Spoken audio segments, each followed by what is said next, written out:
Tengah healing-healing dekat balcony ni kan. Tengok view pun cantik, tak ada blocking, greenery. Lepas tu boleh tengok facility, ada orang mandi kan. Boleh minta cuci-cuci mata sikit.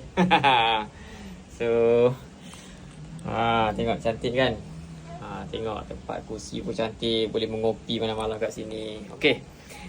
Rumah di Kaleidoskop Setiawangsa ni, rumah dia cantik macam rumah contoh tau. So nak dijual pada harga RM760,000. Memang lawa.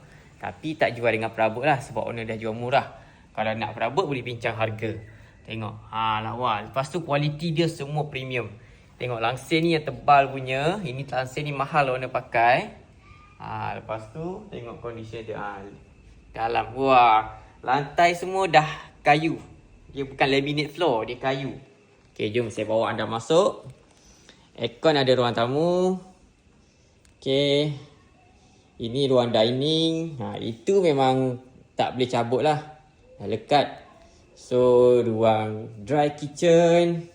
Ada kabinet kasut. Atau kalau tak nak buat kabinet kasut pun boleh buat apa-apa je lah nak letak dalam ni kan. Pintu owner dah tukar. Pintu depan ni dah digital. Lepas tu wet kitchen. Wet kitchen dia cantik weh. So ada tempat sidai, laundry dekat sini. Ini pun dia ada sliding door, boleh tutup kan. Kalau tak nak masak bau kari ke apa ke. Okay, so ini ruang tamu. Okay, kita tengok bilik.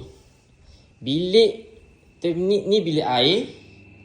Bilik air. Okay, bilik air dah siap water heater built-in kat dalam Dia pakai boiler. Ini bilik ketiga. Rumah ni basically bawa perabot je. Aircon dah ada. Lampu cantik. Wardrobe pun dah ada.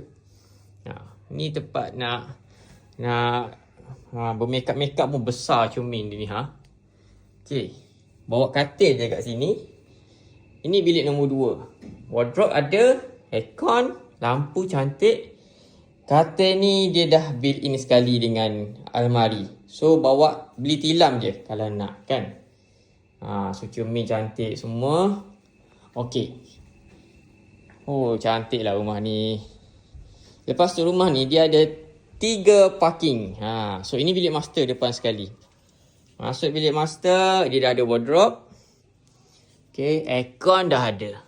So dia punya tingkap ni besar. So natural light tu masuk memang banyak lah. Cerah bilik ni.